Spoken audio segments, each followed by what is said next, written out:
Rex, what's your email? Yeah. And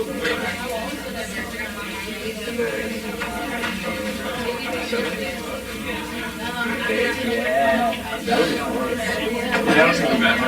I'll bench. so I'm thinking the legislation.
Everyone, we're going to go ahead and call this meeting to order, and we will start with our guest speakers, and Loic will be introducing them. Hi everyone, I'm Loic. Some of you might know me. I'm serving as SHAB Chair this year. That's a Student Health Advisory Board. We meet the last Wednesday of every month at 4 p.m. for all of you pre-health majors out there interested in pre-health. Today we have Dr. Doug DeCario, and Nancy Stark, who is a new addition to Watkins. She's the psychiatric nurse. And he advises the SHAB board, and he's really, really great to talk to about any questions pertaining to like healthcare, and also any questions about like Watkins and all your resources there. So you'll have some words to say today. Thank you for having us here. About 9 months ago, I came before your Finance Committee requesting some additional funding for the purposes of hiring a psychiatric nurse practitioner. We really have a need for the more complicated mental health disorders that we really identified as not being really adequately cared for, and we were doing treating, and it gets into some real complicated meds and everything. And so we thought that it would be good to add a psychiatric nurse practitioner, which would in the medical component rather than the CAPS component, to be more dealing with the acute conditions. And so with your reward, last year we recruited and we hired Nancy Stark, who is a psychiatric nurse practitioner, and we stole her away from Bert Nash. They didn't like me very well, but that was okay. And so I'd like to introduce you to Nancy and have Nancy say a little bit about herself. Good evening. I'm Nancy Stark. I'm an adult psychiatric nurse practitioner. I started working full-time at Watkins Memorial Health Center in mid-August of this year. I'm really glad to be here. I was raised in Lawrence and lived here from 1958 to 1971, graduated from Lawrence High in 1969, and then came to KU for my freshman and sophomore years of college. I'm excited to be back at KU. I've worked with adult patients with mental health issues since the summer of 1990, first as a nurse, and then after I finished my master's degree in 1998 at the University of California at San Francisco as a psych nurse practitioner. I was trained at UCSF to do all three. I'm a primary care provider, I do substance use treatment, and my specialty is mental health. The way I was trained has influenced the way I practice. I think of us humans holistically. There's no wall between who we are physically and mentally and in our behavior. Psychiatric nurse practitioners work the same way psychiatrists do. We prescribe medications for patients and are pretty focused on figuring out what the symptoms are that we need to target, what medications might help, and then finding the best med at the right dose to work most efficiently with the least amount of side effects. I think we providers need to be balanced. It's our job to recommend treatment that may include a medication when things aren't going well. It's just as important for providers to work with patients to decrease medication when things have been going well for months. I think it's our responsibility as providers to guide our patients to do both. Students can schedule an initial hour-long visit with me online. Follow-up scheduling can be done directly together at the end of our first visit, or students can call Watkins to set up a visit sooner if their situation changes and gets more urgent. And Watkins has a 24/7 nurse helpline, which can assist with after-hours advice and referral. We're happy to answer any questions you may have. Thank you so much.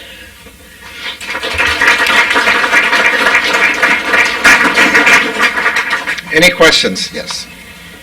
You said a few conditions earlier. Is there a target population like you're specifically like looking for? And you said you get substance use, mental health, and all that other stuff. And also, is there any cost to that initial,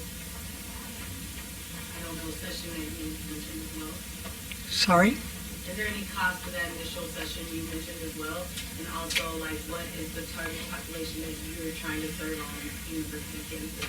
I'll answer part of it, and I'll let Nancy answer part of it. I'll take care of the cost. Your campus health fee pays for her services. There is no charge, there's no copay, there's no service charge for you to see Nancy anytime. Even if you see her once a week for 52 weeks, there is no fee. Relative to the treatment part, The mental health issues that I am trained to deal with are a wide spectrum.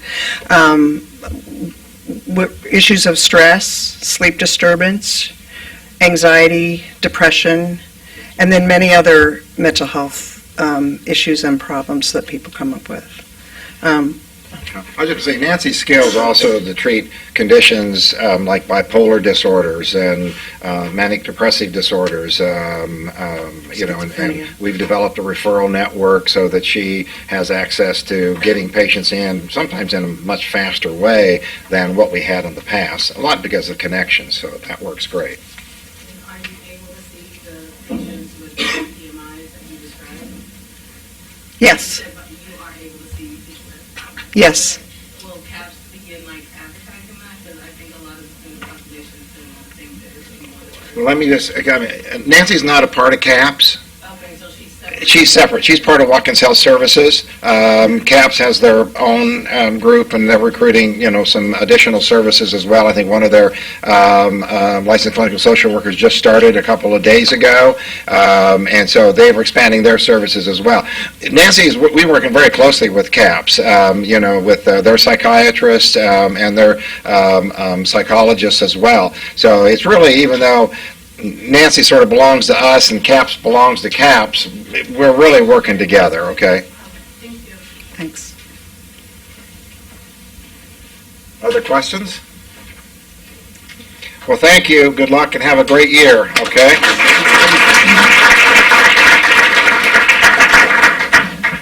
All right, well, with that, I'm looking for a motion for the approval of our minutes from last, Ryan?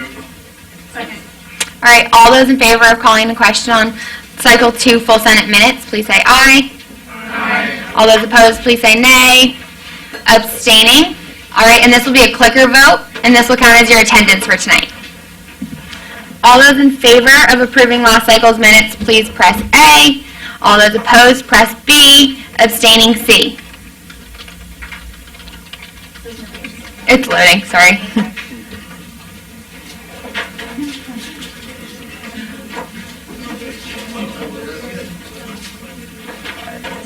Should be good.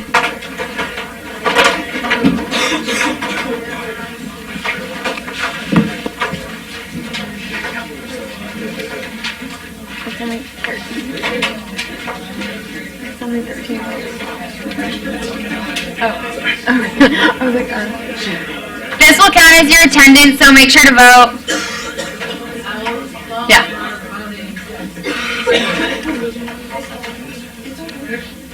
It's open now.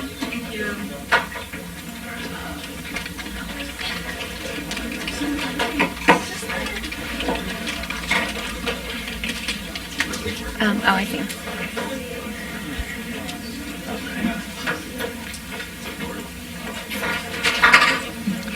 Here you go. Thank you. Sorry about that.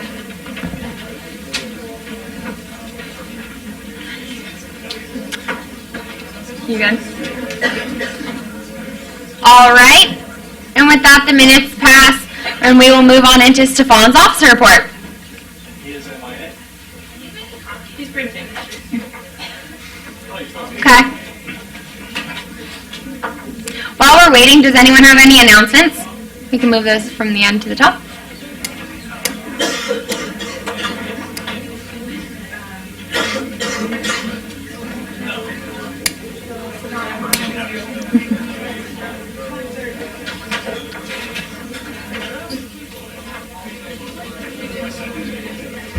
Good? Sweet. Awesome. All right. Well, hello everyone. Happy Wednesday. I see a bunch of new faces in here. My name is Stefan Alcorn. I serve as student body president here at KU. Thank you all so much for being here. Today is National Kindness Day, so let's all try to be nice to each other tonight. Brief preface. I'll start with that. But a couple updates on my end. Want to speak to some of our different platforms. First one is our admissions reform platform. So back in the spring, we ran on an initiative that helped increase the number of options and visibility for LGBTQ plus students in the university's enrollment management system. After working throughout the summer with Vice Provost Matt Melvin over in enrollment management, his office oversees financial aid, admissions, and then anything like online KU portal stuff. They have decided to put together a IT work group that is going to be focusing on the options, or increasing the options for for sexual orientation, gender, as well as sex and different identities on KU's online portal. Not only with those options, but also what can the university use that information for? So really looking forward to that. They will be asking for student representation on that committee. You can speak with myself or Abduli about it. Secondly, there's going to be some legislation going through tonight to create a student veteran seat. Really hope you all pass that legislation. I think that as a community on campus and people that we owe to make sure they have representation here in this body. Lately, I've been focusing a lot on one of my second priority for the year, and that's uniting communities and just trying to build relationships across campus. So met with leadership of Spectrum KU yesterday. That is the lead LGBTQ organization, figuring out, how can this body best serve them, some of their current initiatives, how can we center their students and really make sure that they're represented. One of the things we discussed was just the education as far as sexual orientation or gender pronouns or any of those things, and kind of is the education being siloed into specific communities where it isn't able to reach everyone. So increasing the education for those communities is going to be pretty important moving forward throughout the year. Also meeting with some senators in this room, as well as representatives from the First Nations Students Association later this week. So they represent a lot of our indigenous populations on this campus. Meeting with them again to hear about their community and how we can best serve them. So really be looking for a lot of those meetings throughout the year with different communities, and if you all would like to join or add your experiences, I really invite you to do that. Going forward, I'd say in this next cycle, we're going to be looking to streamline our general funding process.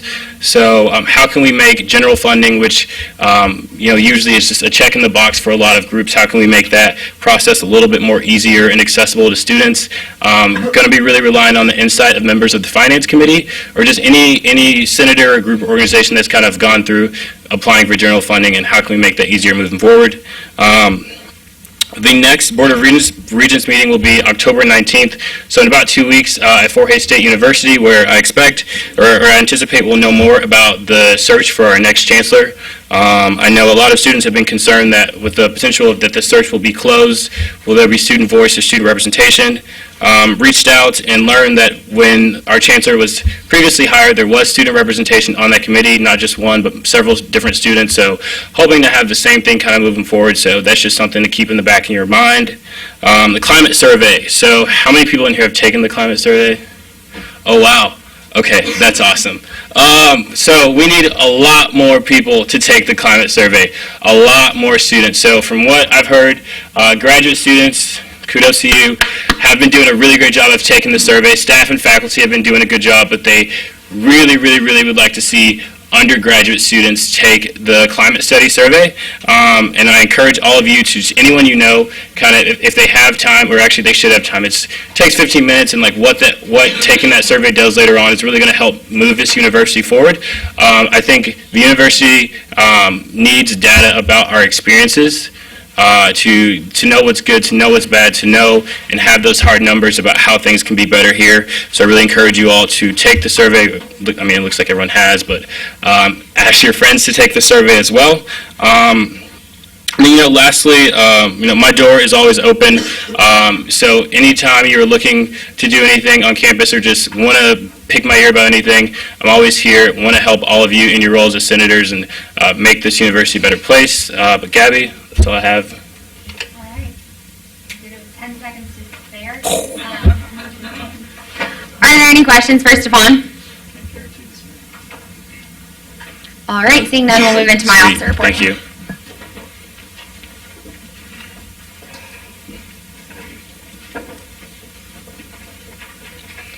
All right. Hello, everyone. Still waiting for Stefan to show me his Act for National Kindness Day, so encourage him to get that done at some point tonight.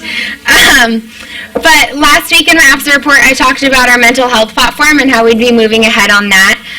So if you're interested in being part of a work group to kind of work with CAPS and different offices on campus, we'd love to have you and have your voice and to have you help out with that. Just last week, I met with the new program coordinator for the Emily Taylor Center, and her name is Meg. She's very excited to work with us and start talking about how gender and the stigma behind mental health, and kind of the interaction between those two. So we're going to find ways to have those conversations here on this campus. We will also keep looking for different ways to improve the self-assessment that CAPS offers, to start modeling it towards other universities. ISM University Senate updates, like Stefan mentioned when we sent out committee and board appointments, you were all appointed to these committees because we thought you'd really represent students well. These committees are really excited to have all of you on them. So over the last few weeks and the upcoming weeks, you'll be getting emails from those chairs trying to coordinate those meetings, set up the first semester, kind of go through that whole process. Please respond to them. Sometimes they come from a funky university Senate email that looks like it's coming from like all of KU, just one of those ones you might want to automatically delete, but they actually have some pretty important information in them.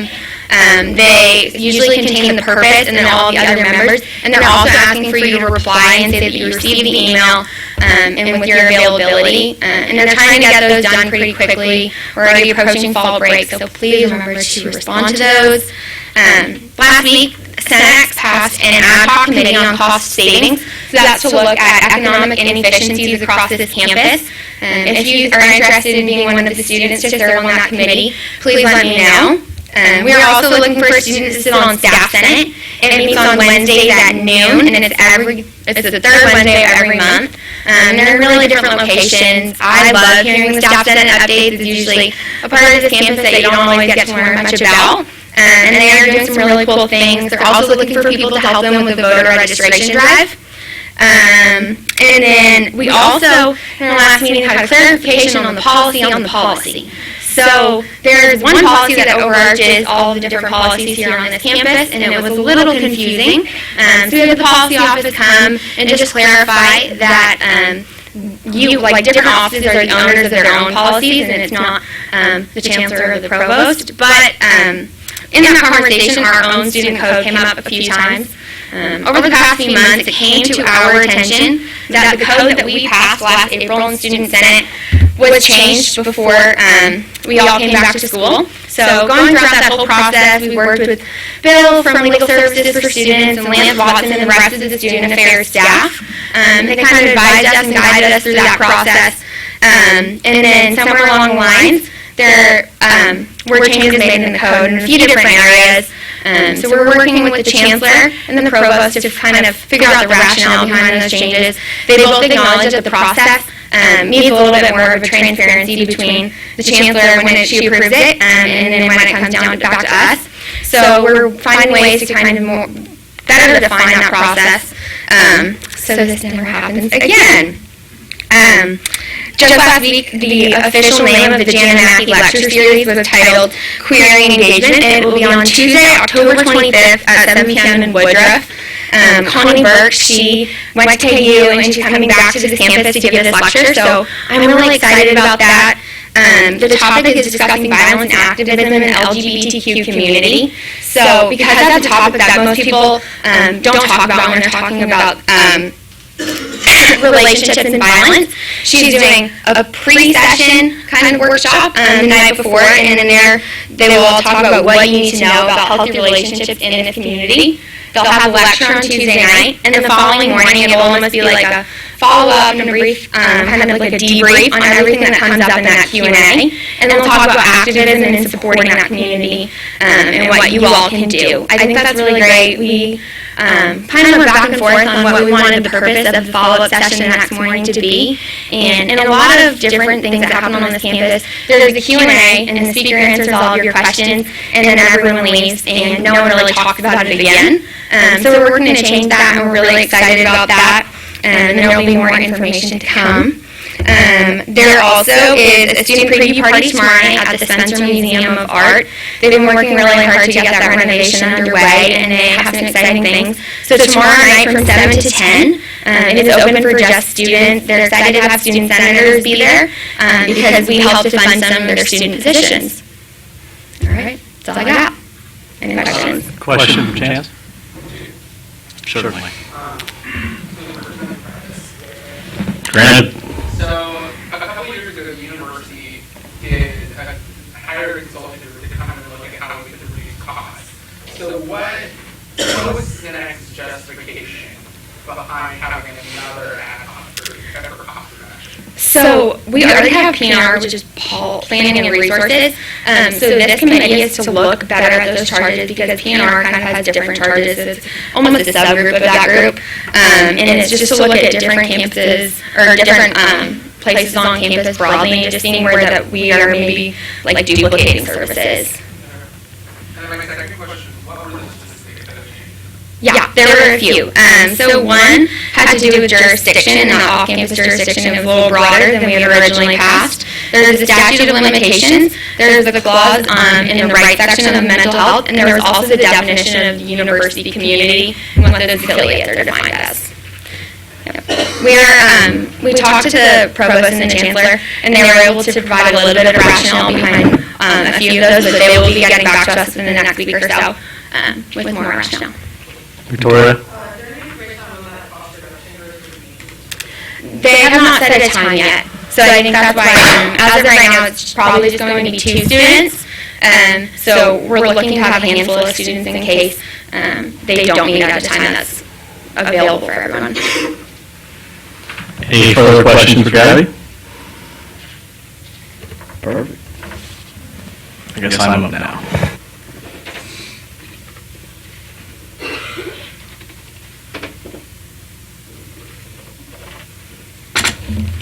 Hi everyone, I'm Danny Summers. I'm the Student Senate Chief of Staff. If you don't perhaps know me.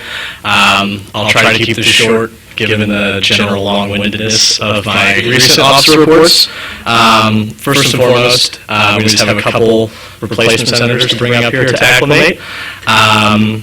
So yeah, I'm also going to leave the 3 graduate replacements for Amy. She will introduce those in her officer report.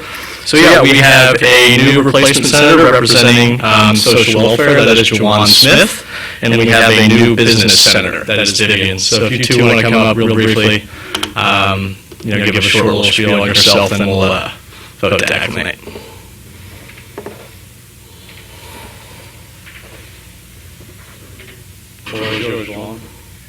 All right, my name is Juwan Smith. I'm in the BSW program. I'm also a senior this year, and I joined Senate to kind of make a difference and be a part of my school. Also, being in the social welfare program, I look for the greater good of everybody and put them before myself, so that's what I look to bring to the table in being a student Senate. Hi everyone, I'm Lydia, and I'm in my junior year, and I'm studying economy and finance, and I'm a student Senate while I was in my previous school, so that's why I tried to do that. Yeah, also point of information, Vivian, we got her approved for last cycle, but she was unable to attend, so we're glad to have you here. All right, are there any questions for the new replacement senators? Seeing none, I'm looking for a motion to acclimate. Adam? So moved. All right, all those in favor of calling the question, or acclimating our new replacement senators, please say aye. Aye. All those opposed, please say nay. Abstaining? Great, congratulations, welcome to Senate.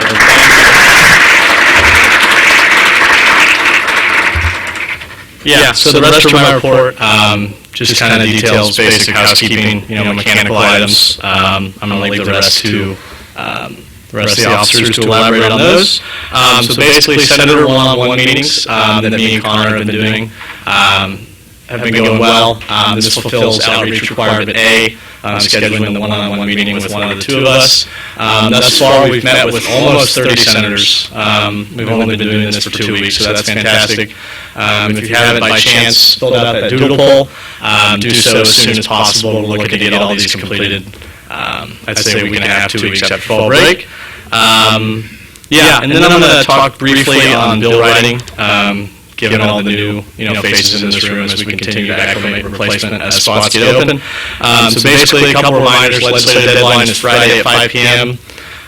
If there's ever an issue getting the bill in by 5 p.m., let me know. We can work on something throughout the weekend. There's a template for bills online. The 3 bills you can write funding bills, you can write rules and reg changes, and you can write resolutions. There's templates for each. As always, let me know if you have any questions. I'm always glad to take bullet points and then move those on to the actual bill itself. So write bills for your assigned student orgs if they've requested funding or anything of that nature. You're certainly not confined to the boards that you were assigned to. Feel free to reach out to any organizations on that list that was provided on the listserv. And then Alyssa and I also received separate requests, not just requests initiated by senators. We try to assign these bills to senators from there. And then you are responsible for authoring and getting in touch with me. So just a couple of reminders in that respect. Senator legislative training, cultural competency. Me and Adam, our wonderful senior senator, have been working on this. So basically, we've decided to not hold cultural competency and legislative training together like they have in the past. What we're going to do is we're looking to schedule this for the Sunday after fall break. This will be a 45-minute brief, kind of rundown of Student Senate for all of you freshmen replacement versus any new senators. And then from there, I will refer you to basic general cultural competency requests to the OMA. There's also other ways to fulfill this requirement, and this is also together with requirements for all senators. This is item letter H on the outreach policy. It says attend at least 2 of the educational events facilitated by Student Senate and provide documentation to the Student Senate Internal Affairs Director, yada yada. So basically what I'm going to do is, in order to fulfill these requirements for replacement senators, they can attend either by senator intervention. This will be on October 23rd. That's with SAPEC. Identity Symposium on October 15th. Tunnels of Oppression, this is October 26th through the 28th. The rest of this will be elaborated on in a listserv email tomorrow. So that's that. Next item, Elections Code Workshop. I held that on Sunday. Attendance was fairly abysmal, I would say. But still open to holding more of those, or if you have any input as far as making our elections code more open, more accessible, more representative. My door's always open. Trying to get something in for, I'd say, Cycle 5. So please let me know if that's of particular interest of yours. Let's see what else. Wow, I don't have much left on my list. This is good. So look out for a listserv email tomorrow. This will concern all the ways that you can fulfill the continued cultural competency outreach requirement. And other than that, I'll open up the floor for questions. Perfect. Thank you, everyone. All right. Up next, we'll go into NCO's officer report for the CCO.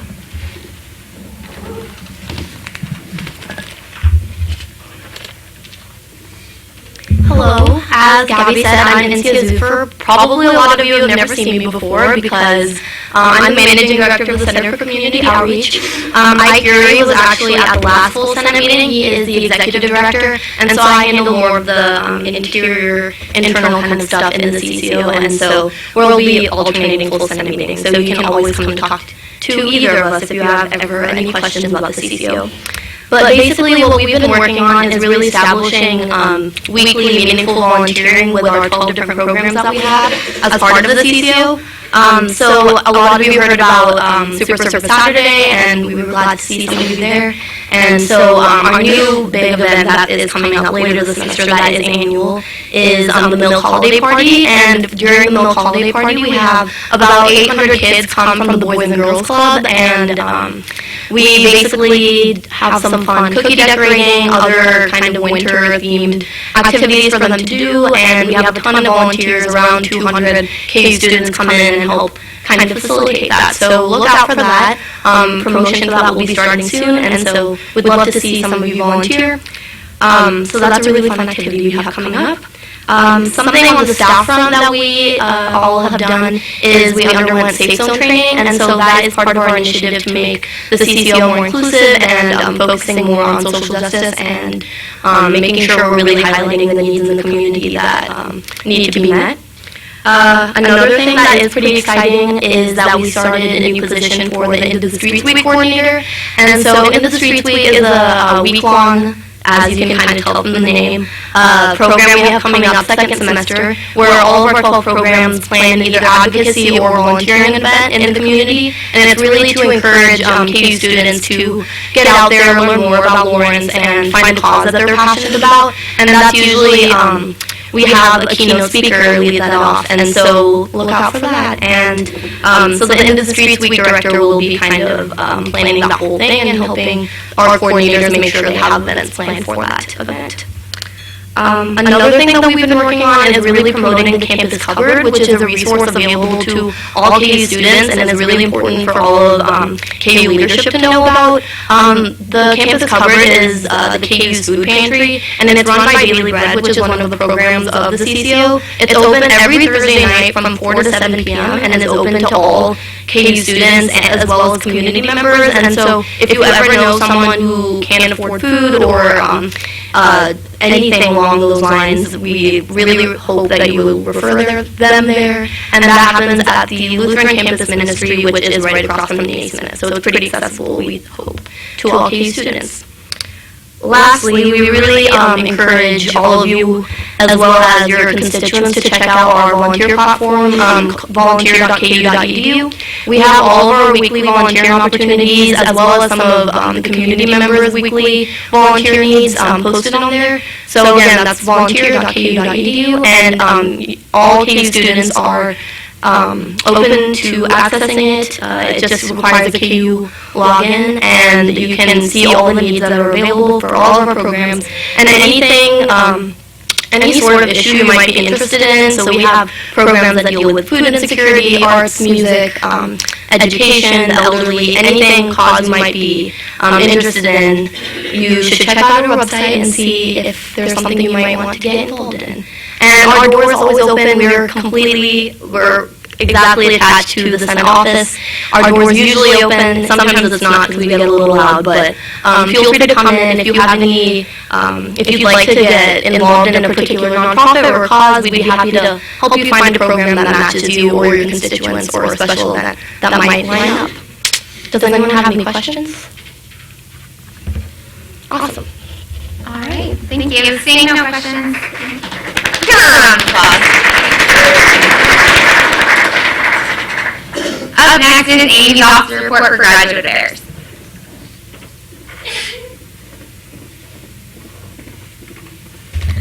Hello everyone, my name is Amy Shoemaker, I'm the Graduate Affairs Director, and I have a happy part of my officer report and a not happy.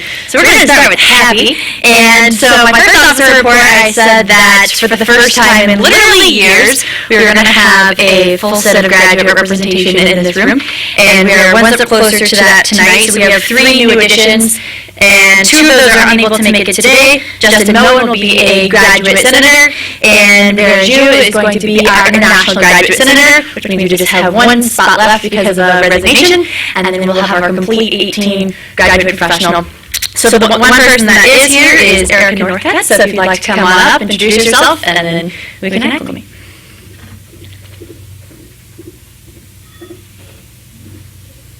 Hi, I'm Erica. I graduated from KU with a BS in neurobiology in 2015, and I'm a second-year PhD student in the pharmacology and toxicology department. I wanted to get involved with the student senate because our department didn't even know we had a student senate. And so I wanted to provide a little bit of representation for people that formerly didn't know that this was an option. Great. Are there any questions for Erica? Seeing none, I'm looking, John? All those in favor of acclimating Erica as our new graduate senator, please say aye. Aye. All those opposed, please say nay. All those abstaining. All right, congratulations. Thank you, Erica.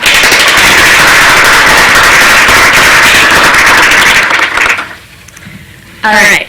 So on September 28th of this year, so very recently, just a few days ago, graduate students were sent an email announcing that the subsidies for health insurance for GTAs, GAs, and GRAs, which the 3 Gs is what we call those, is going to be cut starting August 1st of 2017. And so the rationale, I'm going to give you a little bit of backstory so you know kind of what's going on. So This is all because of the Affordable Care Act. And there's a federal interpretation by 3 different departments. It's the U.S. Department of Health and Human Services, the U.S. Department of Treasury, and the IRS, which have conflicting definitions of what it means to be an employee and what it means to be a student. So although the 3 departments keep espousing that they want students to keep their insurance, they don't, like, we're in the middle ground, these GTA and GRAs. So basically, an employer is not allowed to subsidize an individual insurance plan. Students are on individual plans, and employees are on groups, and then we're in the middle. And so, because of a failure to say no graduate students can continue to be subsidized, now universities across the country are having to deal with what to do. The IRS put out a notice a couple months ago that says by August 1st, we need to start complying with this. So that's the background. This is a federal issue that is being trickled down. So then, getting back to more local, KBOR decided to study this for all the Regent schools. And they basically said, after studying it, that we do have to comply with this, we do have to pull these subsidies, and that it's up to each institution. They directed that each institution has to, instead of doing the subsidies, where they just give us money for the insurance, that the other option is salary adjustments is the key term, salary adjustments. So basically just giving a salary bump to any eligible person. And so that's what KU has been directed to do. And they've set up a working group, which they weren't even going to have graduate students on. Now they are. And so that working group is going to have a decision by the end of the month, a recommendation, and then that goes to the Board of Executives, who's going to make a final decision, they say, by November 15th. Note that we won't have bid for the new insurance plan yet, so we have no guarantee how much this is going to be, the salary adjustment, and it's not going to be at all related to the new premium amount. So, that's the big issue in the grad student world. So we met with, so I'm the chair of the Graduate Advisory Board, we met yesterday. We're going to do an early statement this week. This evening, later in the evening, I will be presenting a resolution that I ask you all to support, which I've given you most of the background, but it's basically going to be validating that graduate students are a key part of this university, conducting the teaching and research requirements that enable faculty to have more space to do those things, and the university literally wouldn't run without all of its graduate students. And asking for support, and that the administration will compensate us to the extent that we have been previously. In addition to that resolution, again, I ask for your support on that. Again, this is a multi-layer level, so there's things they can do at the KU level, there's things they can do at the state level, because the state also doesn't allow us to be qualified for the employee plan, even though it's cost prohibitive anyway, but also the federal level. So as part of GSAB, I'm going to be creating and disseminating a White House official petition, and if we get 100,000 signatures, lofty, I know, in 60 days, then the administration formally has to respond. And again, this is a federal executive branch issue, those 3 departments in the executive branch, and so if we can get that done, they have to actually respond and say if they're going to reverse this or not. So I hope that you all will pledge your support for that and sign your name and disseminate that to your social networks as well. So that's what we're doing. And then most of you have taken the climate survey, but those of you who haven't, if you would give your input on there that graduate students should continue to have their basic health insurance needs met. So that is my report. I'll be back later tonight. But are there any questions? All right, with that, speaker's time has expired. 2 questions on the floor. Victoria? All those in favor of extending speaker's time, say aye. Aye. All those opposed, say nay. Abstaining? All right, Kat, you're up. Are we going to be able to work with other people trying to get all your sisters as in other, resources? We do it online? Yeah, no, it's an online program. It's just through whitehouse.gov. And so my hope that we do utilize other universities, again, thousands of students across the country are going to be facing similar circumstances. So that's how I think we're going to be able to achieve the 100,000. Victoria? Oh. Yeah. Sorry. So, is there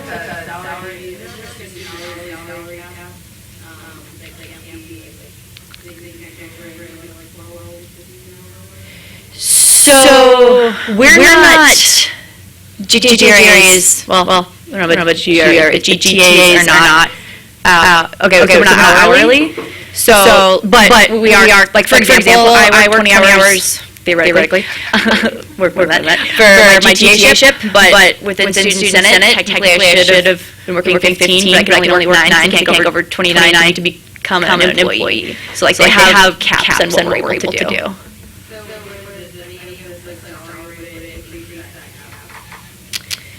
So, no. So it would just be giving more money, but let me also kind of take this as a second to say, it's not going to affect people evenly. People across the GA, GRA, ships don't make equivalent amounts. Like in my department, we make the bare minimum that we negotiate, and then other departments, they have more money, they fund them more. So these minimal increases will mean more to different people, and so it's not the most equitable solution.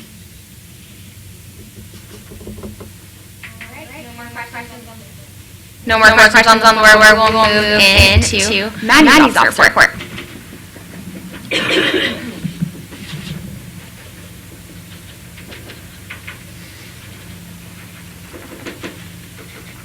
Hi everyone, I'm Maddie. So voter registration has been on campus. I'm sure you may have noticed at a variety of locations. It will be at Westco Beach and OMA some Tuesdays, Thursdays, and Mississippi some nights. So make sure you take advantage of that, especially if you've never voted before and aren't registered. Even if you think you might be registered, I encourage you to check your voter registration status with the Kansas Secretary of State website just to ensure that nothing went wrong with your citizenship or anything like that, and look up and make sure that you have all that in. Me and Emily tabled at the OMA this week, and it was a great time, so excited to get lots of people registered. And other stuff I'm working on right now is Kansas Board of Regents, Student Advisory Committee objectives with SWIFON, and making sure that we can accomplish what we want to with that.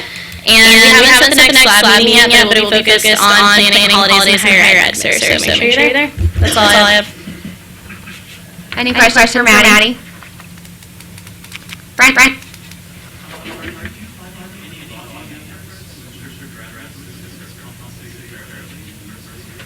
I think you'll notice on Amy's resolution when it comes up, I did sponsor, and I'll definitely be looking at that as an option. Any other questions? All right. With that, we'll move into Connor's office report, communications. Hi everyone, I'm Connor Burns, I'm Communications Director. First of all, there are photos will be taken outside, from the Career Center. They're taking photos for everyone. If you want to get a photo, if you're dressed nice, or if you're not and you just want a photo, they're doing them out there for us. So, thanks for everyone for being here for photos tonight. Couldn't make it. Sorry. So just a couple things real quick. I'll make it short. We have a one-on-one outreach meeting we can talk about, and that's just kind of to start building relationships with senators, make sure you all know about resources available to you, answer questions one-on-one, show you how to look up in groups and that kind of thing. If you have not, we've met with a little over 30 now, so about a third of you. So if you haven't done it, please fill out the doodle form. If you need it, it's in an outreach email, or you can send it again. If you don't want to do that, email me, we'll set something up. And there's absolutely no way you can email me, I can figure something out, I'll call you and answer questions you have, stuff like that. So the website, mostly done. I don't want to overhaul it now because it's pretty outdated. Please bear with some of those things I'm dealing with KYT on them. But for the most part, you can use the website for build templates, Student Senate rules and regs, SSRR, you can find that on there.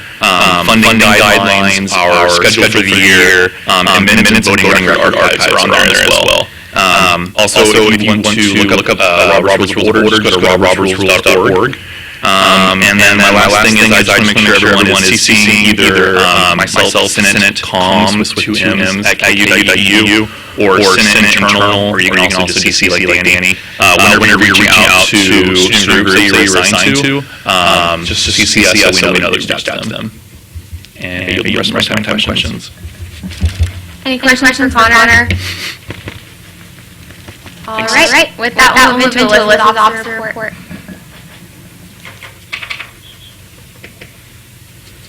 Alrighty, Whit is taking a tax test, so it'll just be me today. So we have around almost $6,000 going through, which would leave $56,000 unallocated. Yeah, that's that. Okay, then I wanted to talk a little bit today about the whole bill writing process. I know we didn't really go over that during legislative training, and a lot of that's probably on me, but once you're assigned a bill, just make sure, like Annie said, you get it done by the legislative deadline, and also that includes any contractual services forms and W-9. So if your group is bringing in a speaker, make sure you have all of those forms filled out. Along with budgets. So budgets are something that are really important, especially when we calculate half over 1,000 and kind of see like where student groups are doing their fundraising. Also, bills will be assigned by Finance Committee by Gabby, and then also another committee. So make sure you're in contact with your group and going to presenting at the other committees. Otherwise, your bill will be tabled, and then your group will have to wait like a month longer. And then for full Senate, look to see if your bill is on the consent agenda or the regular agenda. Usually Gabby will put bills on the consent agenda that are under $1,000 or that weren't highly debated in committees, but that's not always the case, so just make sure you're looking at the full Senate agenda. Besides that, after the bill's passed, we'll send out an email to student groups kind of talking about logistics of purchasing things. So at that point, your job's kind of over, but just make sure you're seeing the whole bill from start to finish. Any questions? That's a lot. All right. With no questions for Alyssa, we'll move into Julie's officer report, and is Zoe coming with you? Okay. So Zoe and Julie will be combining our officer report tonight.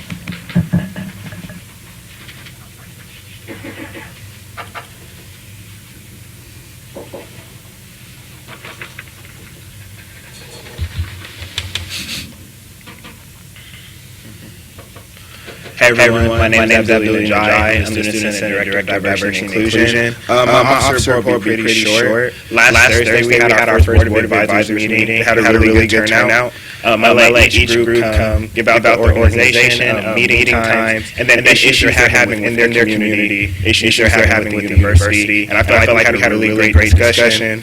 We also talked about the purpose of the board, goals the board should have. And also we talked about student Senate platforms, initiatives we have right now. Also initiatives they thought of that we should be working on. We had a really great discussion. We plan on meeting again near the end of October. And I'm really excited for that. And I'm excited to have more groups join us. Good evening, everyone. My name is Zoya Khan. I serve as the chair of the Multicultural Affairs Committee. This past meeting, we began conversations about actively engaging with our charges. And in line with our charges, we released a statement in support of safe spaces on this campus. Because as MA, it is our responsibility to support and work programs and resources in place that help support students overcome advantages that they may face as college students due to their background. And those safe spaces include the OMA, the IOA, the Emily Taylor Center, and the SGD. So if you have any questions or if you haven't had the chance to read over that statement, please feel free to talk to me afterwards. All right. Are there any questions?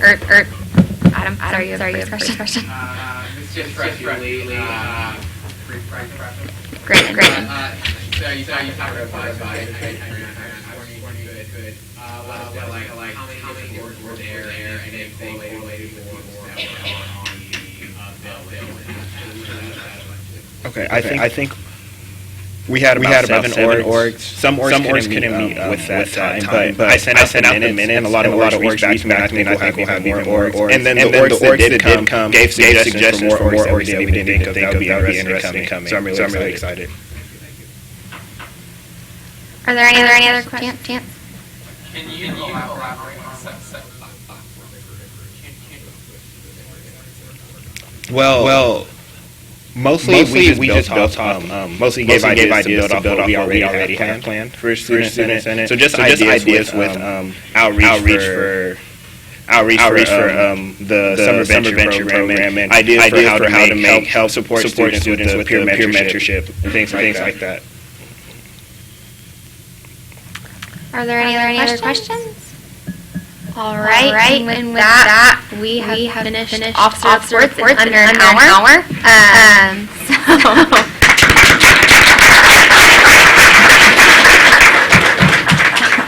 I am now looking for a motion to approve the consent agenda. Ryan?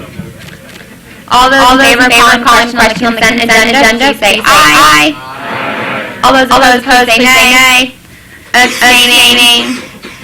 All right. This will be a clear vote. All those in favor of passing the consent agenda, please press A. Opposed, B. Abstaining, C.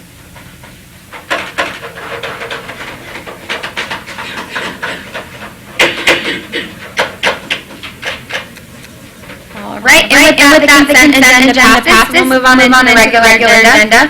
Starting Bill 2017, Alyssa?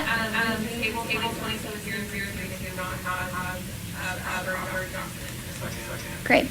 All those in favor of tabling Bill 2702, a bill to fund international peer support, because of their lack of information, please say aye. All those opposed, say nay. Abstaining. All right, with that, the bill is tabled. So we will now go into Bill 27007, a bill to Native American Law Student Association.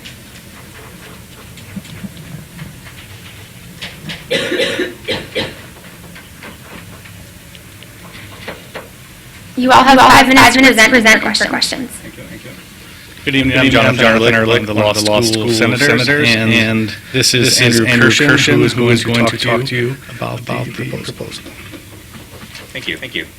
Yeah, my name is Andrew Kirshen. I'm the treasurer of NALSA, which is the Native American Law Student Association. I'm here asking for funding. This is in regards to what will be our third event of the year.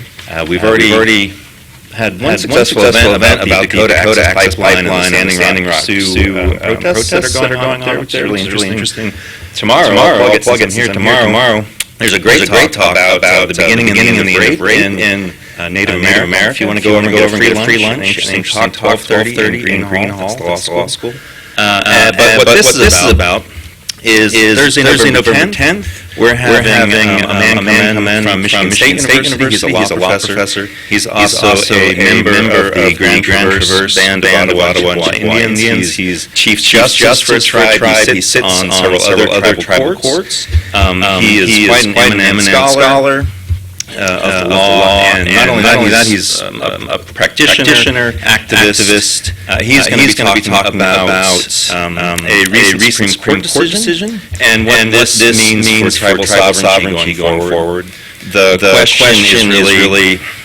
So maybe we have some students here from Missouri, I don't know. But if you got into trouble in Kansas and you were taken to Kansas court, and if you said, this court is meaningless to me. It can have no power over me. Well, this is sort of what happened with Dollar General on the Mississippi Choctaw Reservation. They had a store there. They brought in. They had like a summer program to help kids learn kind of skills and how to work.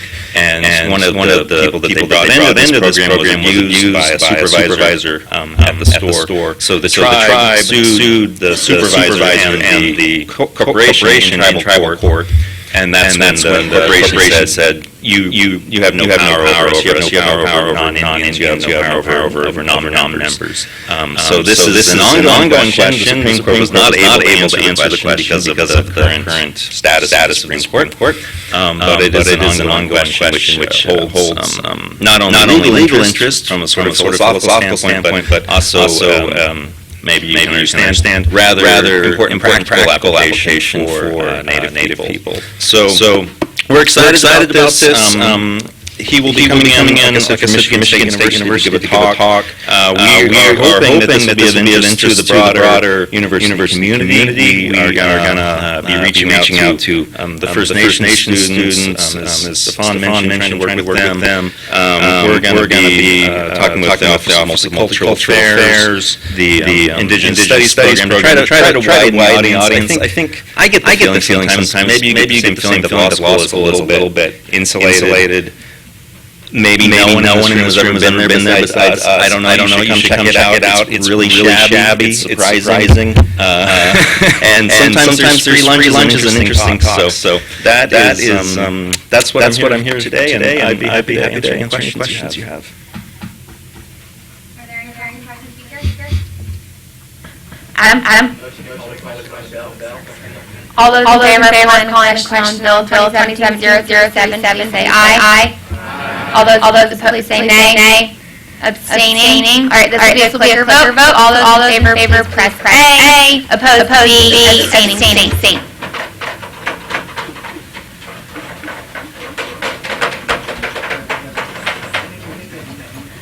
You vote. All right, and with that, the bill passes. So we will be moving into Bill 170038, about the Violin Club.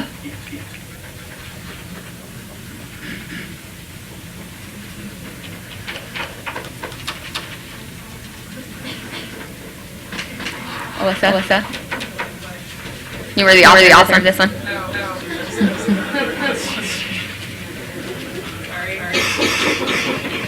Okay, so like I mentioned earlier, usually bills under $1,000 are on the consent agenda. So kind of my tonight did not bring the group here. So I'm sure I can answer questions on their behalf, but it's pretty straightforward. They're asking for like $250 times for an accompanist. Baxter? All those in favor of calling question on Bill 277038, please say aye. All those opposed, say nay. Abstaining. All right, we'll go into a quicker vote. All those in favor of Bill, please press A. Opposed, B. Abstaining, C.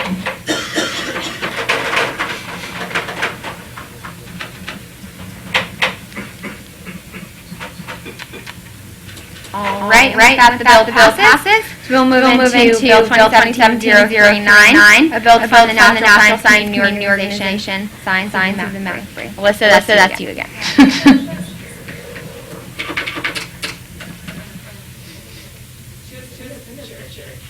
Okay, well, same old. I think it's like, what is it, like 500 and something?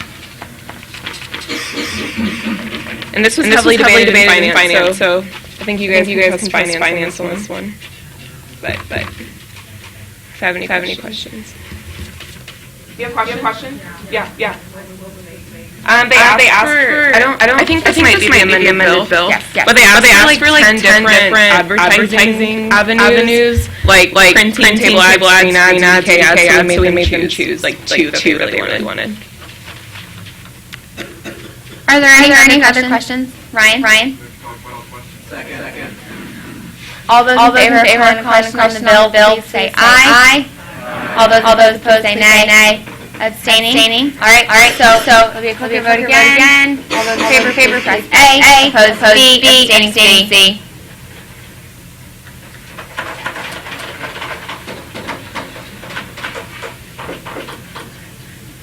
All right, and with that, the bill passes. And we will move into Bill 2017-040, a bill in the Dialogue Student Association.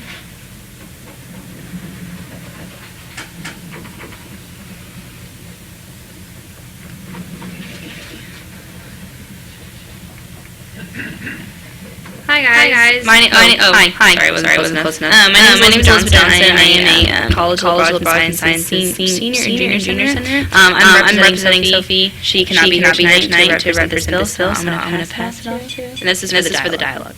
So pass it off to you. Hi, I'm Nick Mendoza. I'm president of the Dialogue Association. As many of you know, the purpose of our organization is to expand our campus knowledge of cultures and religions, and to be a conversation between people who seek to learn more about the world around them. Our overall mission is to spread a message of peace and unity in a world that needs it. Many of our members and former members come from various parts of the world that are undergoing difficult struggles that America is not currently going. With our next event, we hope to inform the student body on how events across the ocean can have an impact on people in our community. On July 15th, a failed coup in Turkey opened the door for discussions and debates surrounding the nation, government, citizenry, her world status, and the future of our society. We've seen the arrests of tens of thousands. We have seen military officers, judges, and journalists jailed. We've seen teachers in both the public and private sector having lost their jobs. And we have seen tens of thousands of passports rescinded. These issues spark passion among those who have a desire to learn more about the world beyond us. But deciphering this socio-political fallout, the failed coup can be challenging to say the least. This is why the organization wants to bring James Harrington, University of Kansas, to speak upon the events taking place in Turkey. I could go on for minutes about his accomplishments and works, but I'll jump ahead to his humanitarian efforts. It is Professor humanitarian work that brings us to him. Having been humanitarian delegate to numerous American nations, the Israeli Palestinian territories, and delegate twice itself. Professor Harrington has made it his mission to spread the word of civil society and democratic principles to those in hearing range. It is through his teachings that we gather more information on what lies ahead in a nation where day-to-day life and stability have to be determined. All of this is why Student Dialogue Association seeks, with your help and support, to bring Professor James Harrington to University of Kansas to enlighten the students here about the ever-evolving situation in Turkey and how it can have repercussions for those in America. Thank you. Are there any questions? Can you tell us more about James Harrington? Okay, so starting off with, he has started the Texas Civil Rights Project. Director of the Texas Civil Liberties Union. He lectures civil liberties at the Texas Department of Texas University Law School. And he chairs a panel on law and ethics for the Texas Department of Health Task Force on AIDS, along with the international I mentioned earlier. Are there any other questions? Marcus? The total cost will, when asked from the Senate, is $1,500. The total cost. Yeah. Granted. Why would this down to Go ahead. I think there was some kind of mistake in understanding how the half over 1,000 rule works. It was just done to half. So I'm sure Nico would accept any amendments like bringing this up to 2,000, because I'm not sure if they can actually raise like $2,000 by themselves. So if anyone would like to bring up that amendment, they did come into finance asking for 3,000, and it was amended down to 1,500, and I'm not sure why. Find the author.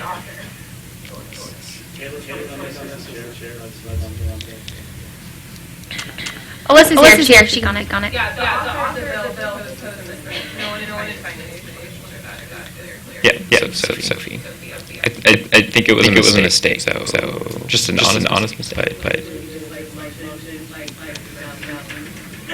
negative speech. There's a question from Frank first. All right. Just for clarification, this was actually the finance, the original memo was we need to take away from those opportunities to receive funds just for everybody here as their question, $3,000 versus Was that a question? Is that germane? But I'd love to defer to Alyssa, actually. It was brought down to violated House 4,000. Right. That was awkward. Anyway. Trinity? Okay. You can come on up and give positive to amend it. Can you pause your speech? Oh, yeah, it has to be there. Sorry. Okay. We already have negative speeches on her too. She had the just, I didn't see which way it was. Oh, okay. It was Trinity's. She's. Also, we had like a lot of extra money last year, so I'm not sure about taking away from those opportunities. All right, so Trinity's going to come up and she's going to propose an amendment and negative speech. the world and how it impacts the United States of America is important. And I've seen this place like give money to magazines no one even knows about. So I'd hope that you would give like $2,000 if it was a mistake that they not getting. Any questions? I didn't hear The total cost is around $3,000. Danny?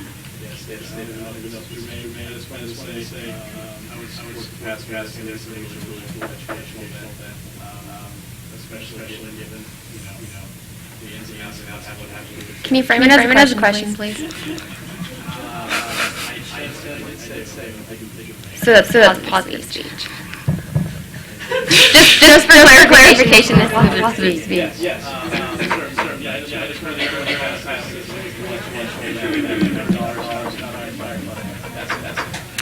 There's a question from Ryan. Okay, Novus.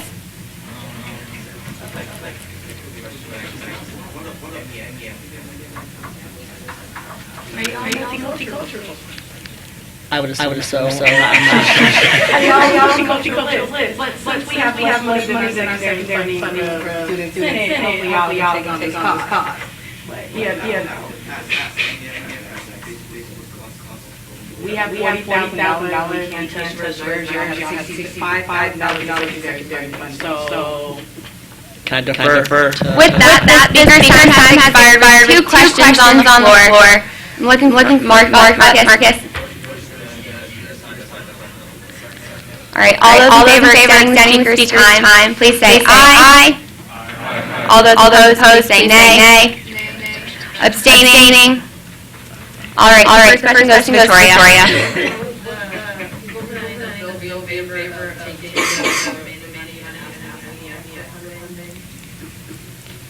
We would like all we can, of course. I defer the timing. I would take another month though, and several more meetings, and Nico doesn't really exactly have time to attend, five more meetings, but whatever. This event will take place in October. And once again, I will reinforce that we're divested from $35,000, which we did not know. And we have budget constraints that is unseen in the Senate, if that fell on deaf ears. Sorry for my language. Go ahead. Jonathan? Sorry.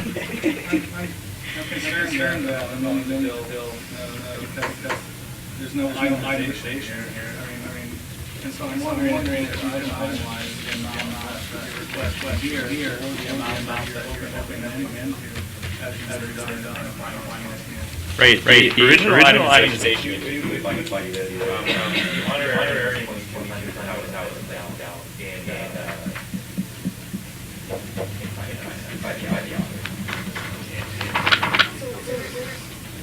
$2,200. What did I say? All right. With that, the speaker's time has expired. So all of those in favor of passing, what is your? Trinity just. Okay, all right. Sorry, I thought that was bringing motion. I motion for again in this phase. Thank you. What is your for the original funding? Just clear. $4,000. Yes. To get us to this group, asking, just getting questions. I've seen somebody else. Where you go? All right. So all of those in favor of calling the question on the amendment to fund them for the full $2,850 for $2,000. Okay.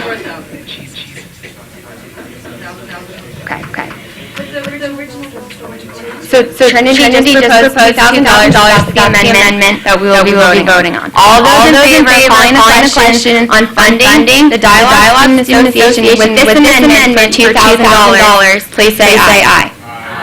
All those opposed to calling the question on this amendment, say nay. All those abstaining. All right, so this will be a clear vote on the amendment for the $2,000. All of those in favor, please press A. All those opposed, B. Abstaining, C.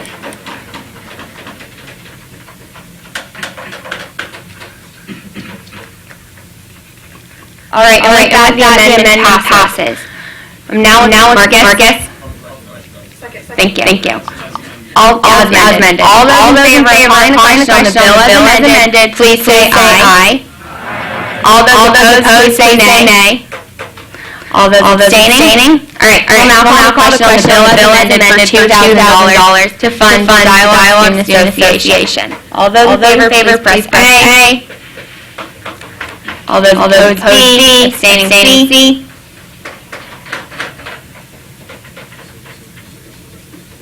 All right, and with that, the bill passes for $2,000. Thank you. We will now be moving into Bill 2017-046, a bill to amend Senate Rules and Regulations, Article 2, Section 112.1, to create an independent extender for the student veterans of America.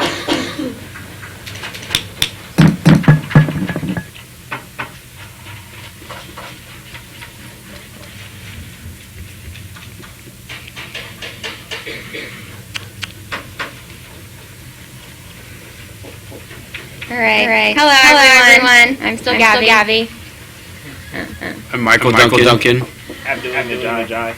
So this bill came about over the last few months. Student veterans approached us, wondering why student representation for them is not on student Senate. We've had various conversations with a lot of our ROT senators and different student veterans, and we feel that there's a lot of different policies that we vote on in student Senate, and it would be great to have student veterans represented on campus. Just last week in our multicultural board of advisors, the student from SBA was talking about how sometimes student veterans don't always feel like connected with campus. And I think this would be a great way, almost a two-way street for veterans to be coming to student Senate and learning about different issues going on campus so they can report back to their organization, and also for SBA to be represented here in Senate and bills that we pass. So inclusion is an important part on this campus. As RT senators, I'd be happy to represent this group, but I feel that they should get a specific senator to answer their needs.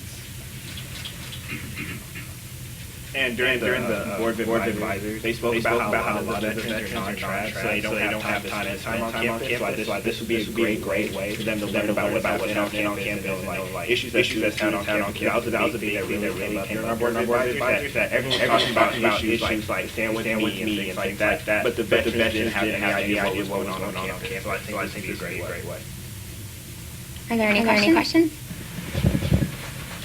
James. I'm not exactly sure of the number, but we met with the director of veterans. I forgot, it's a new office on campus that's strong. Siobhan, what's up?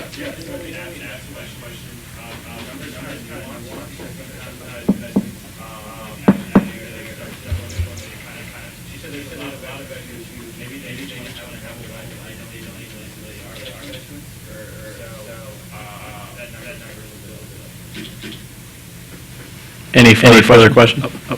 Chance. We'd love to. Adam? For all those in favor of the question on the bill, say aye. All those opposed, nay. Abstaining? Perfect. This is probably the second to call the question on the student veterans bill. All those in favor, please say aye. All those opposed, nay. Abstaining? Wait, we need to clicker vote, didn't we? Yeah, that is on my mind. I apologize. It's probably second. We can clicker vote now. To approve this A, nay, B, abstaining, C.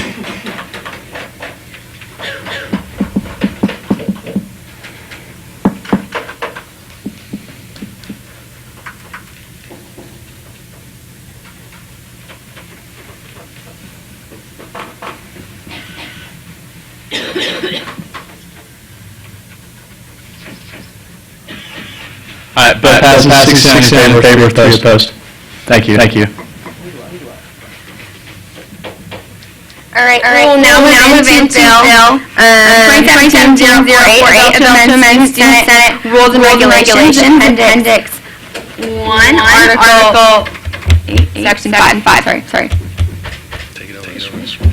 Okay, hi everyone. So the reason for this bill is that the Kansas State Legislature passed a bill, Senate Bill 175, that stated that any post-secondary institution could not deny any benefits to an association that would not allow certain student members based on sincerely held religious beliefs. So it's like if they made their leadership only be like any religion, they would be able to restrict their membership. And the reason that impacts us is because our funding code mandates that we only fund student groups that are open to all KU students. And so we had to change the funding code to make it that we still make it for like any other group has to be open to all students except for religious student associations. They are allowed to discriminate on the basis of their like sincerely held religious beliefs can be in their organization or not. So the reason we changed that, we changed it here in the funding code, and we defined it by what the statute says. KSJ is just like the statute of what SB 175 is because the bill numbers change from year to year,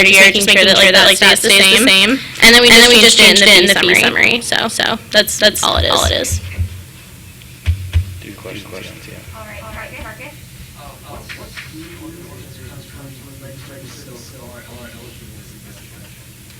So any student organization that is centered on shared religious beliefs.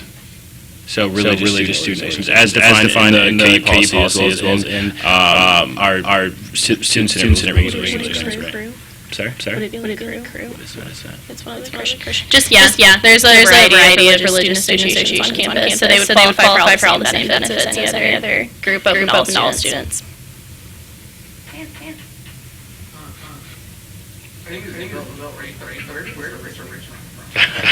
Our legislature in the state, Topeka. They felt that.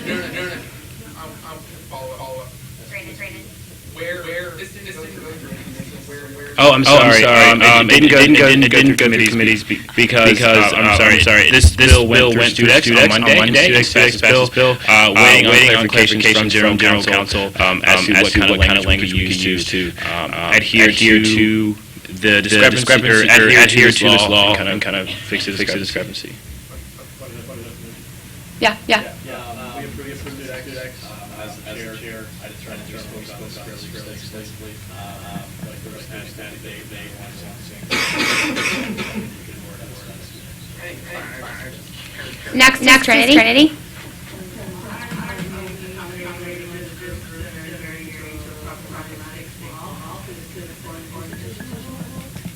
We are legally obligated to. We have no choice.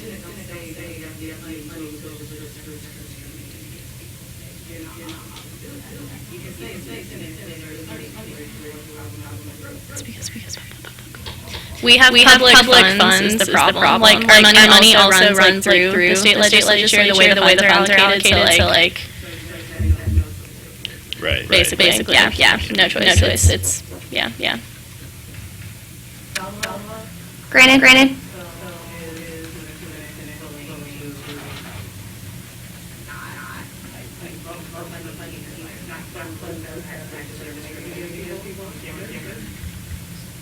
So SB 175 does provide a stipulation in part of the law that says if a student association or religious association does experience any type of discrimination like that, just because there are legal ramifications, they're allowed to sue. They could sue us. They could sue the exact staff. They could sue like everyone. I don't have any suits. Right. We have no money, but they could sue us. Next question is Maddie.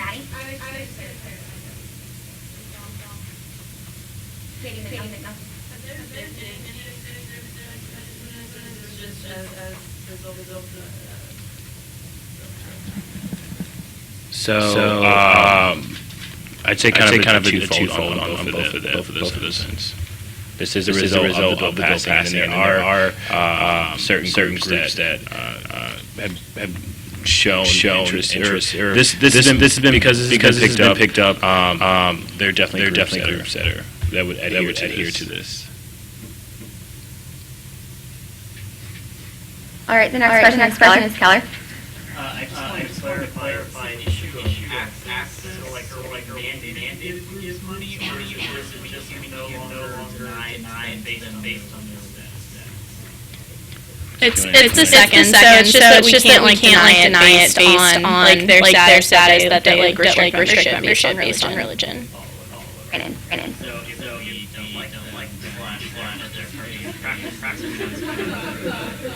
So I mean, you could be like, we chose not to give you the money because we really restricted budgets this year, but you couldn't just be like, we hate what you stand for. We're not giving you money. So. All right, next question is Cap. Another clarification. So is this saying that the groups discriminate based on they're not part of the religion, or like they discriminate they are like not a group of people with a like. So for example, if you're a gay person in a Christian group, and they say you can't be in a gay, you're not a Christian. No, it's just like if you weren't a Christian, you can't be in it. I mean.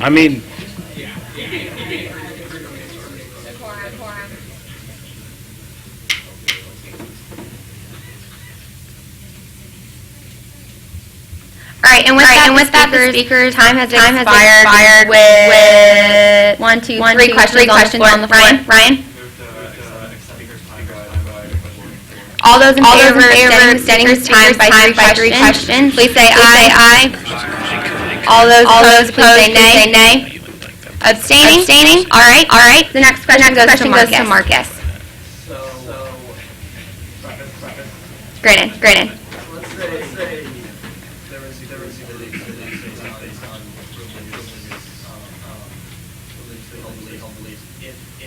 are we allowed to deny them if they're actual items, not all students? Yes. Hannah? What's the mechanism for classifying how we religion? If this comes to contest, how do we like how can we enforce how will they be able to enforce that for instance how we So you're saying like how would the group be able to decide? How would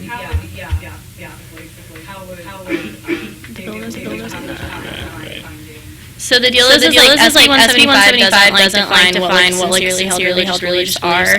So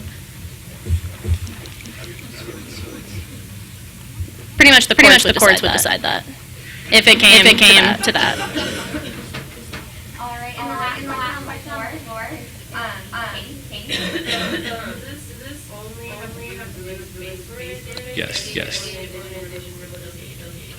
So groups that are organized on shared religious beliefs, religious student associations.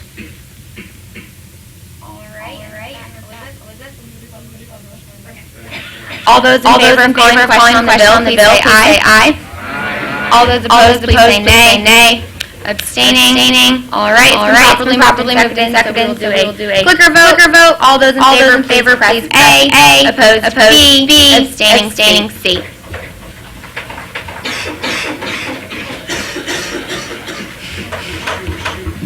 Good job. Thanks. It's tough. Is it unpopular? That's unless you want to sing it. I want them to bang. It's fun. $1. All right, that Bill 27-048 passes. And Amy?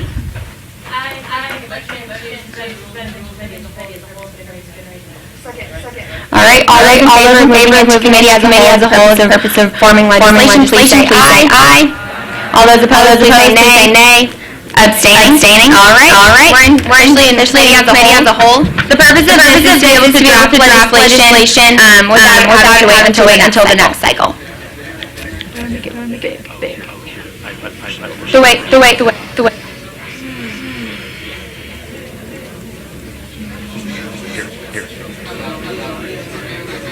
I got it.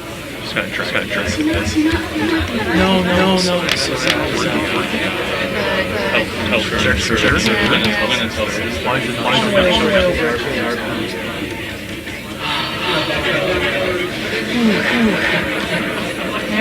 There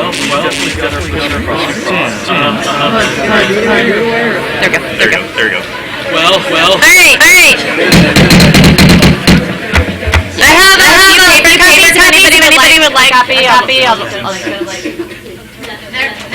Okay, so this is based on what I already told you is happening with the graduate insurance, GTA, RA, insurance. And just a couple of additional points that I want to bring up before I get into the actual bill. I'm going to give you some figures.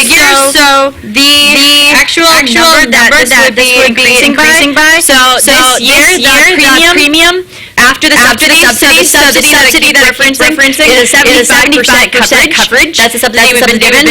So right now we pay $342. That would increase to $1,392 per year, which is about 10% of our salary. So that's a huge amount of our salary. So one of the recommendations that they gave us, you can go on Affordable Care Act. Guess who's not eligible for the Affordable Care Act? International students. So that would be a huge problem for them. Additionally, some graduate students who take on secondary jobs wouldn't be able to get the subsidies through Affordable Care Act, cost prohibitive there.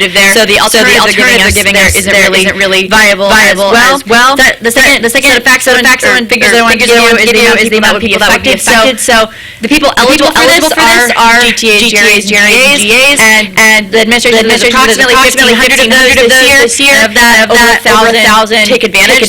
So it's a huge chunk who are eligible would be affected by this. And the phrase I keep hearing from the constituents that I keep talking to is that they view this as a bait and switch. This is not only in our offer letters that would have this subsidy for healthcare, but it's actively used as a recruiting mechanism. So we're bringing people here under the auspices of you get to have health insurance coverage when you get here. Now that's being pulled out from under them. And so then that leads to my fourth point I want to bring up before getting into this. And this will absolutely hurt recruitment, retention, particularly this is a cost-prohibitive thing. Economic disadvantage, cultural students going against all of our initiatives we're trying to do with inclusion, equity, all of these things.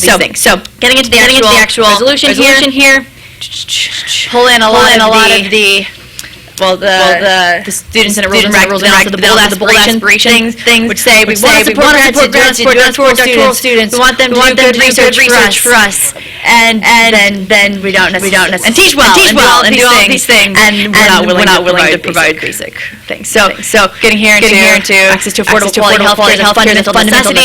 Not having it could affect performance, and again this is a huge negative outcome for a lot of students, but such as international, and so the administration held two information sessions today. One was Fridays.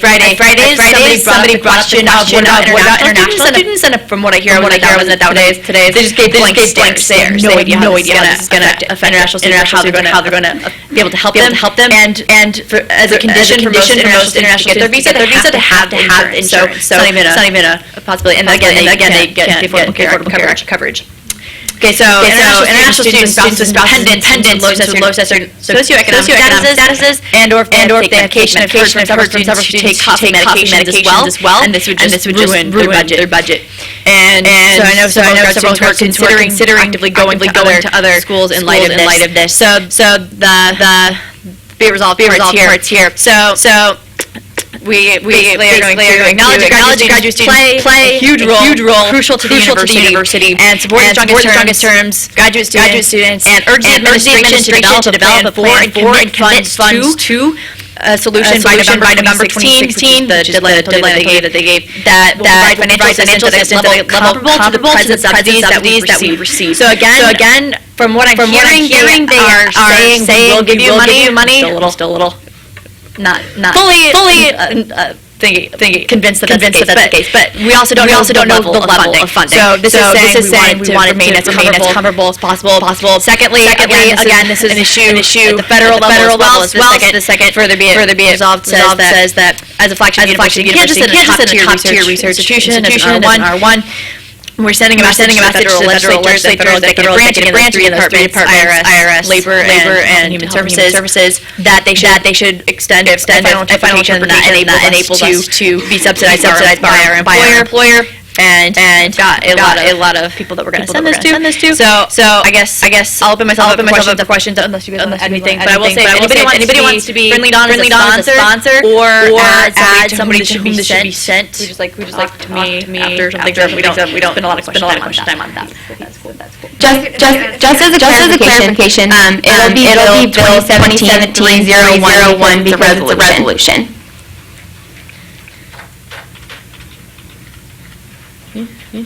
Chance you're down. I was going to add just one strong hit. Thank you, Amy, for giving all of the jargon and the logistics of it all. But I really just want to put this in focus for you. So can I have a show of hands of all the students who have taken classes that have been taught by GTAs? Yeah. Those are the people whose well-being is in risk because of this lack of substance use. So Student Senate needs to back this. We need to show administration that undergraduates are affected by this. Students of all levels are affected by this. In addition, our faculty will be affected by this. Our R1 institution ranking is because we have a fleet of GTAs and GRAs that do the work to free up the faculty to teach you, to be here, to research. So I just want to give you that big picture that this affects everyone on every level. I think we're ready for questions. One thing. Sorry. I just wanted to clarify too with international students that a lot of these students come from very far away, with very specific promises of what they will get from this university, and they chose this university because of what was promised to them by the administration. And I really would like to see Student Senate hold the administration to those promises. Thanks. Chance. One, I would like to sponsor. Two, and down, last, pause.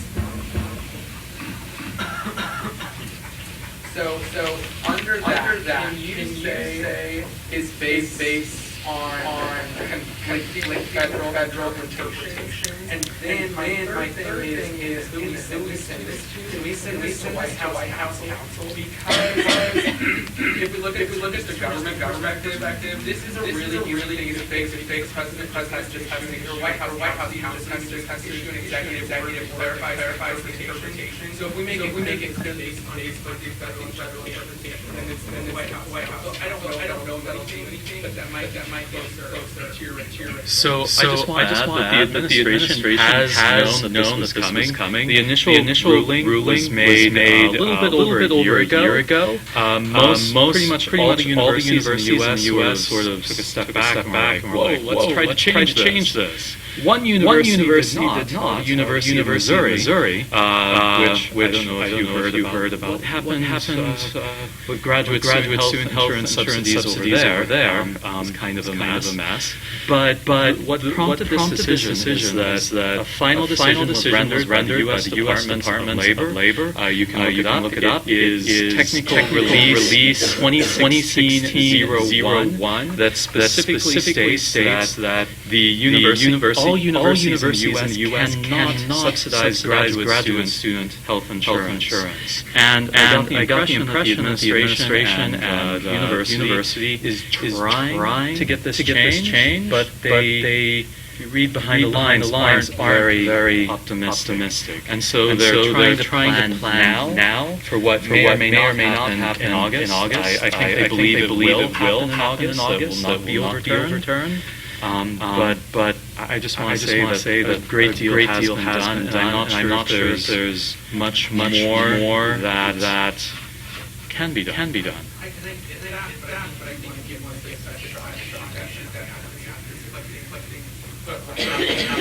Well, I just don't think it's conflicting from the administration viewpoint. Well, I mean the federal government. I think it is conflicting because several of their IRS and Department of Labor things do say it. I have a list of them.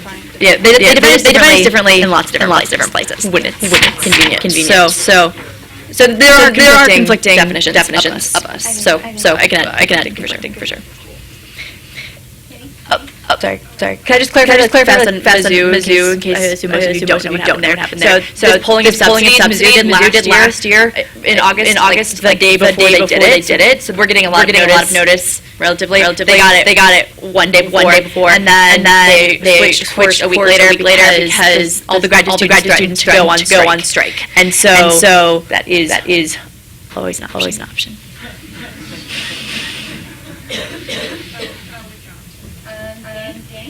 Two-part. Amy just from the first speech, you want to talk about what committee funds says completely applies as far as that being from reallocation,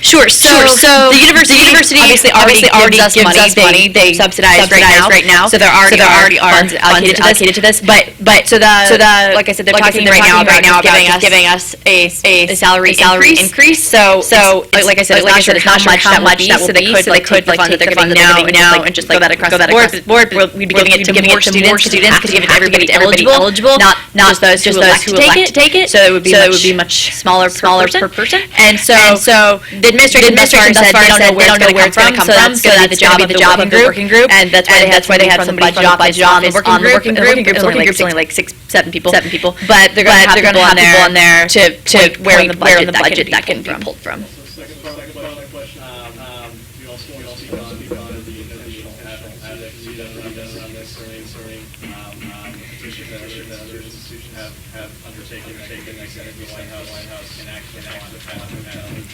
Right, so I mentioned that in my officer report, so we are going to be sending out that federal White House survey, and would love to get your help on that. Also, in lobbying efforts, there was a group of 17 U.S. senators, this is why I included our federal legislators on here, who wrote a letter, I have it right here, to those top administrators, the Treasury Secretary, Health and Human Services Secretary, and Department of Labor Secretary, and then there were like, I think 7 higher ed nonprofits or advocates who then followed up on this. So this letter was in June, and those advocates were in September, so there are continuing efforts here. So we're going to pull a lot of their language and recommendations in the federal petition.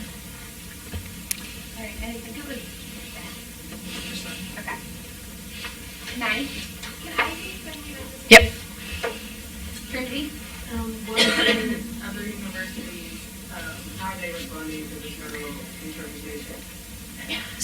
So it's unclear. So I think the Mizzou's an interesting case study because, like I said, they pulled it immediately. They acted way too soon on this. They reversed course a week later. Then they spent 9 weeks basically at a task force that's the equivalent of our working group, and that working group or that task force came up with 3 recommendations, none of which were adopted. They maintained the subsidies. They still haven't decided what they're going to do. So like trying to find alternatives is not great. So, but in terms of back in Kansas, KBOR said Kansas institutions, you have to do this salary adjustment thing. So theoretically, the working group here at KU could come up with an alternative, but then they'd have to go fight for it in KBOR. I guess I should have been clear. What's a good example of a university that's responded well to the federal interpretation? Cornell? Private. So yeah, I was going to say Cornell had a good example, but they have a lot more funding. And that's the only one I can think of or have read about. Are there any other questions on this bill? Megan? Before I move out of committee as a whole, can you make those changes to the bill?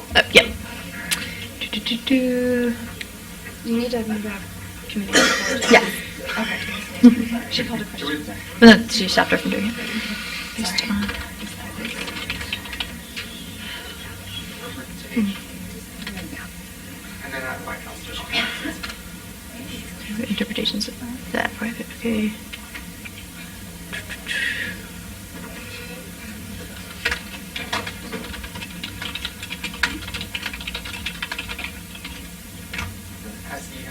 Oh, there's, sorry. Yep.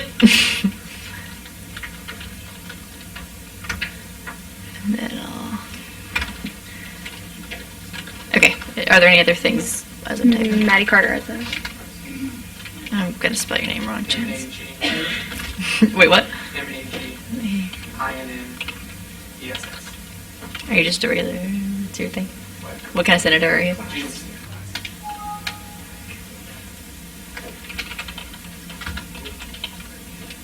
Yes, Jocelyn wants me out of spot. Student rights is.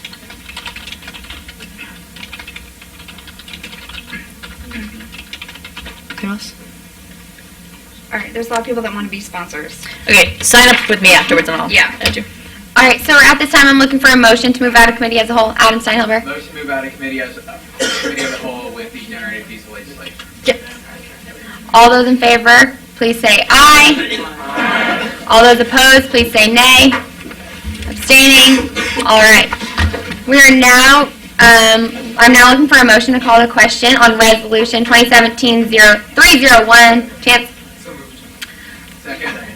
All those in favor of calling a question on Bill 2017-301, please say aye. Aye. Abstaining, please say please say nay. Against, opposed, please say nay. Abstaining, please. Oh my gosh, we're just going to go and click the vote. All those in favor of passing this resolution, please press A. Opposed, B. Abstaining, C.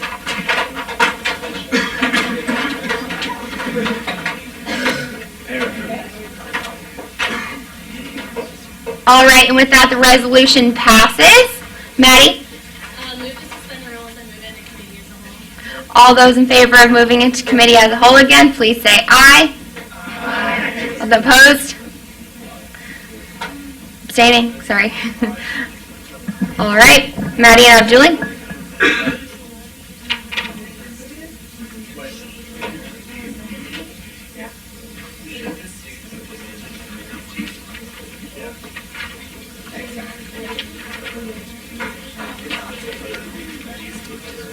It's the other Google Doc. Okay. Sweet.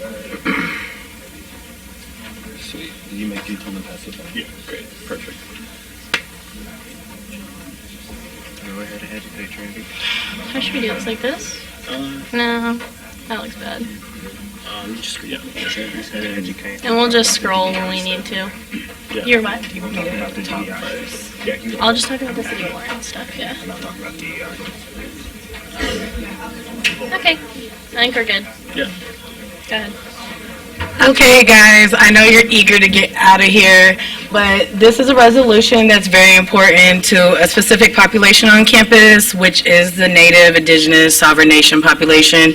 There has been the problematic holiday of Columbus Day for a very long time in this country.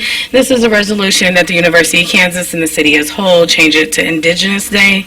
The reason why for this, we're all very familiar, like Columbus sailed the ocean blue in 1492. We are all taught about pilgrims and Indians in school.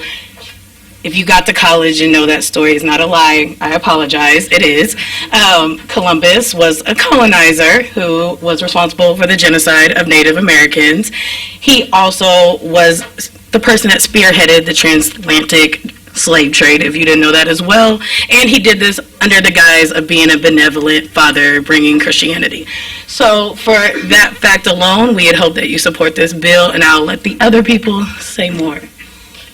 The DEI report that was submitted last April wrote a recommendation to have the university recognize Indigenous Peoples Day. And also on Monday, the DEI report wrote a second recommendation just to have this coming Monday, 10-10, be recognized as Indigenous Peoples Day as well. Another thing that's happened is last year the city of Lawrence actually did recognize Indigenous Peoples Day on October 12th of last year, but haven't signaled whether or not they're going to register or recognize it again this year. So it has been recognized in Lawrence before. Yeah. So I guess before taking questions, this is really just about validating this community of students on our campus and within the city of Lawrence, specifically because Lawrence has so much historical context to these communities, and we should not only acknowledge but celebrate them here. And one last thing, like cities across the nation has been doing this like for a long time. I think 6 just did it within the last month. So you guys wouldn't be doing nothing new. I think we're ready for questions. All right, and just before we go into questions, for clarification, this will be 2017-302 because it'll be the second resolution of the year. First question was Marcus. sheet passed around for other sponsors on the bill? Yeah. Yeah. And then, can't see it, Preston.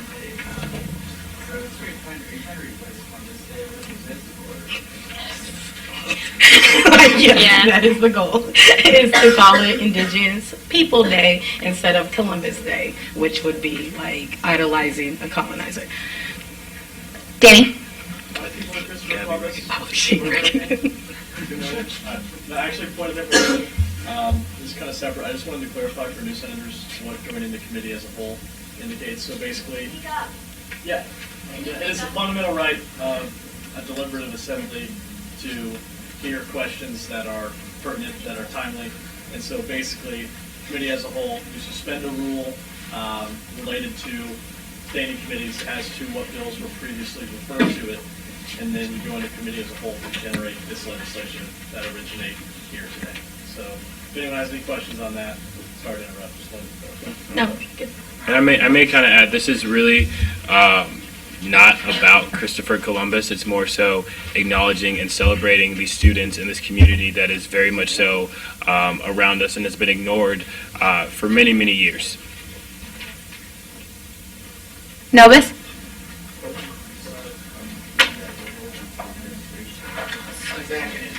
All those in favor of moving out of committee as a whole, please say aye. Aye. Opposed, please say nay. Abstaining? Marcus? All those in favor of calling a question on this bill, please say aye. Aye. Opposed, please say nay. Abstaining? All right, it's been properly moved and seconded, and we'll do a clicker vote for this. So all those in favor of passing this bill 2017-302, please press A. Opposed, B. Abstaining, C. I understand. It's called being a politician. No. And with that, the resolution passes. Are there any announcements? I do real quick, sorry, before I catch you all. On this side of the room, I passed around a sheet for sponsoring this resolution, the Indigenous Peoples Day, and on this side of the room is the one for grad health insurance. So they're both going through. Be sure to catch it. I know we're about to get out of here. So. Elizabeth? Yeah, we better. So, 85 is having a plan fee event on next Saturday, and I need to sell tickets, so if you want to buy a ticket for me, that'd be awesome. We're super excited. They're $5, but we can also buy them at the door. It's Saturday, October 15th. It's benefiting Wrong House Charities in Kansas City and Topeka, and we're selling pieces of pie. So 80 pies. All right. With no more announcements, Victoria? Oh, just wanted to remind everyone that we're in our civic engagement and leadership week and a half, 2 weeks. So we're going to be tabling voter reg. So come by, bring your friends, register to vote, civic engagement. Adam? Okay, Chance? Anyone? All those in favor of adjourning, please say aye. Aye. Opposed, please say nay. Abstaining. Have a good fall break.